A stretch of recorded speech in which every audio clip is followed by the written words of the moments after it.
All right, get ready to dive deep today because we are going all the way to ancient Egypt. Oh, yeah. And we're not talking like the typical pyramids and pharaohs, like the basics. We are going kind of deeper, a little more esoteric this time. Yeah. So we are going to be talking about the idea of an Egyptian messiah. Oh, wow. Like a figure, a concept that maybe even predates similar ideas in other religions, world religions. Yeah, I mean, it's really interesting to think about, like, are we talking about like a single figure? Or are we talking about like a concept? Well, that is what we are going to get into. Oh. That is what this deep dive is all about. So just to give everybody a roadmap of where we are going and what sources we are using, we are looking at a YouTube lecture by Daniel Torres Hudson. Okay. And he is breaking down this book called Mythology Egyptia by Javier Tapia Rodriguez. Okay. And we have got some excerpts from summaries of Tapia's work as well. Okay. So what I think is really fascinating about this, and just to kind of set the scene a little bit, is that Egyptian mythology, especially like way back, the pre-dynastic era, Right. portrays these gods that are kind of surprisingly flawed, like they've got jealousy, power struggles, even like accidental death. Yeah, it's almost like they're more human than gods in a way. Totally. It is not like these all-powerful, Right. untouchable beings that we typically think of, Yeah, and Tapia even describes this one scene where Ra, like the sun god, right? Yeah. He accidentally swallows his own poison. Oh, wow. And he's just like brought to his knees by the pain.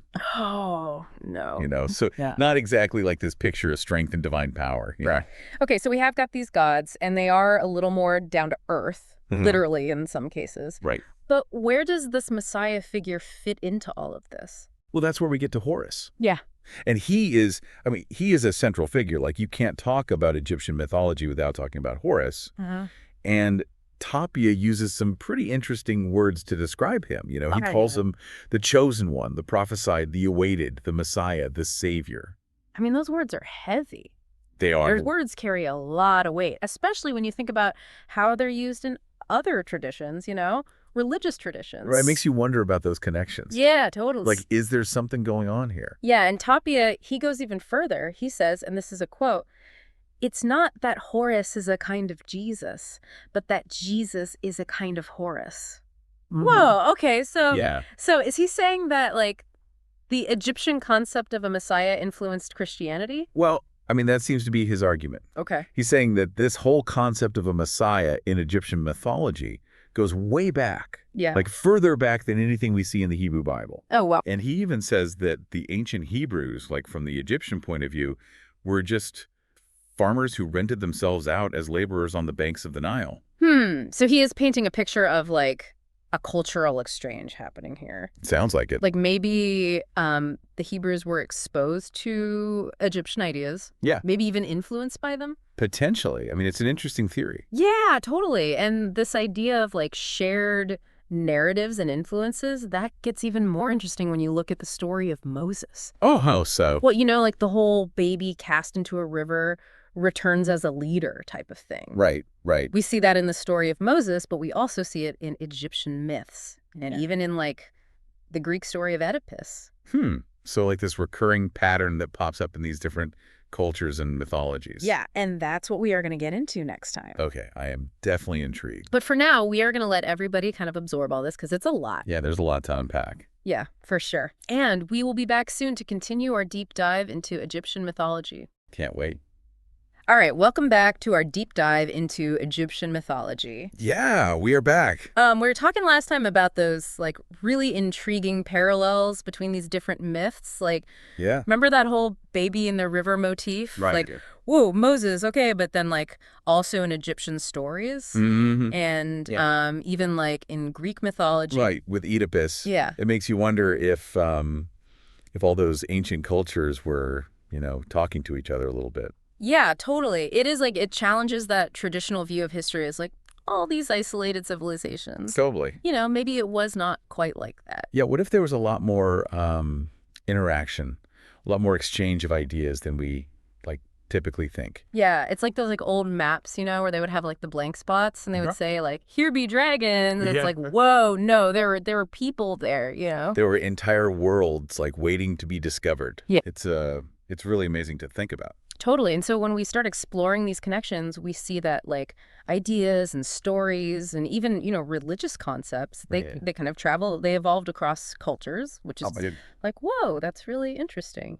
Yeah. So, okay, if we are applying this to Egyptian mythology, what kind cultural exchange are we talking about, like specifically? Well, remember how Tapia described the ancient Hebrews? Yeah. He called them farmers who rented themselves out as laborers on the banks of the Nile. Right, right. So, I mean, that suggests like a level of interaction, right? Yeah. Where they might have been exposed to some of these Egyptian ideas. Like even the concept of a messiah, maybe. Yeah, potentially. Okay. It's a possibility, Uh-huh. And when you add in those shared narratives, it makes the idea of, some kind of cultural exchange going on, it just becomes even more compelling, I think. Okay, so like hold on a second though. Sure. If we're saying that like Egyptian mythology might have influenced other traditions, does that mean that like are we saying that those other traditions are somehow less valid? You know what I mean? No, not at all. Okay. It's not about saying that one culture like copied another. Right. It's more about recognizing that like cultures don't exist in like a vacuum. Okay. They interact, they learn from each other. Yeah. And they adapt ideas Okay. to fit their own context. So it's less about claiming a single origin point for an idea and Right. more about acknowledging like how ideas can spread and evolve over time. Exactly. Yeah. That makes sense. Okay. Yeah. This is kind of reminding me of those, like those ancestry websites where you can like trace your family tree and you're like, oh, I've got relatives in like all these different parts of the world. Yeah. And it doesn't like change who you are. Right. But it adds like this whole other dimension to your family history. Yeah. I love that analogy. Right. It's kind of like that. Like cultures can be sharing ideas, they can share narratives. Across centuries. Yeah. Just like families, pass down traditions over generations. Totally, totally. And even with those shared ideas though, each culture's belief system remains unique, right? Absolutely. Like it's not just a copy paste situation. No, and each culture's mythology is a product of its own specific history, Yeah. and values and experiences. Okay, so it is not about reducing everything to like a single origin. Right. Okay, that makes sense. But like all this talk about cultural exchange and shared narratives, I mean, that's just one piece of the puzzle, right? Yeah. Like Tapia's book, he goes into some pretty profound themes within Egyptian mythology. He does, yeah. And I think it would be great to kind of explore some of those. Totally. Like, where should we start? Well, let's start with this concept that is, it's central to Egyptian mythology, and that's this duality of life and death.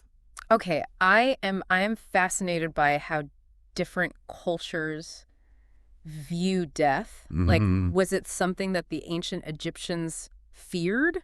That's a great question, and that's what makes Egyptian mythology so captivating. Okay. Because unlike cultures where death is, like the end, Right. from the ancient Egyptians, they saw it as a transition. Okay. Like a stage in the soul's journey. So not an ending, but like a beginning. Exactly, yeah. Okay, so help me understand this. Like, where does Osiris fit into all of this? Okay, well, Osiris is the god of death and rebirth. Mm-hmm. So he is a key figure in this whole concept.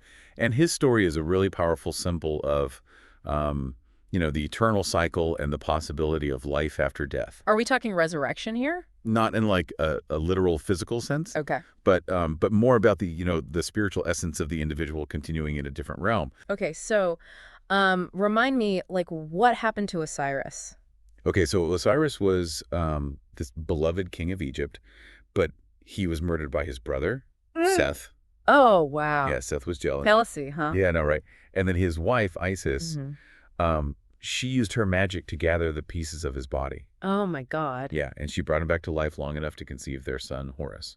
Okay, that's a lot. Yeah. So Isis, she's like a divine superhero. She's definitely a powerful and determined figure. Yeah. And her devotion to Osiris and her ability to like restore him, even if it was temporary, that's like central to the myth. Okay, so what happened to Osiris after this like temporary resurrection? So he became the ruler of the underworld, Oh, wow. the realm of the dead. Okay. But it wasn't like a place of punishment. It was more like a a realm of transformation Okay. and preparation for the soul's ultimate journey. So death was seen as like a stepping stone to something else, Exactly. not like the final word. Okay, so Osiris played a key role in like guiding souls through this transformative process. He did, yeah. This is so different from the way a lot of people think about death today. Mm-hmm. You know, like as this final and frightening thing. It's Right. like the ancient Egyptians, it's like they embraced this cyclical nature of life, death, and rebirth. They did, yeah. And that theme is, I mean, it's woven throughout their whole mythology. It makes you wonder if these ideas about the afterlife and rebirth, influenced other cultures. Yeah. Especially those that developed beliefs about resurrection, Right. It's fascinating to think about. It really is. This is what makes these deep dives so incredible. I know. It's like we are going beyond the surface level stuff. Yeah. And we are like uncovering these deeper layers of meaning, Totally. And there is still so much more to explore. Oh, okay. So what's next? Well, are you ready to delve into another theme of Egyptian mythology? You bet. Okay. So let's move on to the idea of the divine playing an active role in human affairs. Okay, I like that. Yeah. I am intrigued. So in Egyptian mythology, the gods and goddesses, they weren't distant and uninvolved, Right. They were actively engaged in human lives. Oh, wow. Intervening, guiding, sometimes even meddling in mortal affairs. So they were not like those hands-off deities that just kind of sit back and watch the world unfold? No, not at all. Okay. Egyptian deities were far more hands-on. Interesting. They had personalities, they had emotions, motivations Okay. that often intertwined with human experiences. Okay, give me an example, which gods were known for being particularly involved? Well, we've already met Isis, right? Right. The powerful sorceress who brought Osiris back to life. Right. She's a prime example of a deity who actively intervenes in both human and divine matters. Mm-hmm. Her magic is often used to help those in need and to, right wrongs. So she is like a divine superhero, Yeah, you could say that. Always ready to step in and save the day. Well, there are others too, like Thoth, Mhm. the god of wisdom. Okay. He acts as a mediator and a guide for both humans and gods. Okay. He's often depicted as a scribe, recording knowledge and ensuring that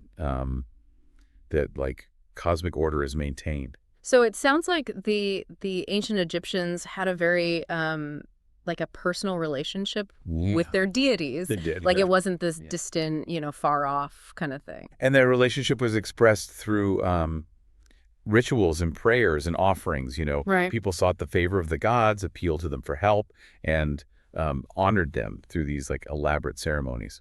I mean, it's fascinating to see how deeply intertwined human and divine realms were in their worldview. Yeah, it was a key characteristic of Egyptian mythology. Yeah. This idea that the cosmos is this dynamic, ever-changing tapestry, Mhm. Where humans and deities are constantly interacting and influencing each other. It makes you think about, how a lot of people view religion today. Yeah. There is often a sense of separation Mhm. between the human and the divine. Right, but Egyptian mythology offers a different perspective. Okay. One that emphasizes the active role of the divine in shaping human destinies. Okay. And it highlights the interplay between the spiritual and the material worlds. That's interesting. It's Yeah. a reminder that there are so many ways of understanding this relationship, Right. between humans and the divine. Yeah. And that exploring different cultures and mythologies, Mhm. it can really broaden our perspectives. Totally. And that's what makes this deep dive so rewarding, Totally. We're challenging assumptions, we're expanding our knowledge, Mm. we're gaining this richer understanding of the human experience across time and cultures. Yeah, I love this about exploring mythology. It's not just about ancient stories. It's about discovering the ideas and beliefs that shaped entire civilizations. Yeah, And that continue to resonate even today. they do. It's powerful stuff. It is. And there is still more to discover. Oh, okay. Should we delve into another fascinating theme? Absolutely. I am eager to hear what else we'll uncover. Welcome back to the deep dive. Good to be back. We are wrapping up our journey through Egyptian mythology. I know, it's gone by so fast. I know, right? Yeah. It has been incredible, though. You have uncovered some really mind-blowing concepts. Yeah, it's been a wild ride. It has, from like the idea of an Egyptian messiah figure, to like those surprisingly human-like gods. Mm-hmm. They are. They are something else. Right. And then like that potential for cultural exchange, like all these ancient civilizations, like Right, bouncing ideas off of each other. interacting. Yeah, yeah. And then even like the story of Osiris and how the ancient Egyptians viewed death as like not an ending, but like a transition. A transition, yeah. Okay, so there is one more theme I think that is really crucial to kind of wrap up this deep dive. Yeah, let's do it.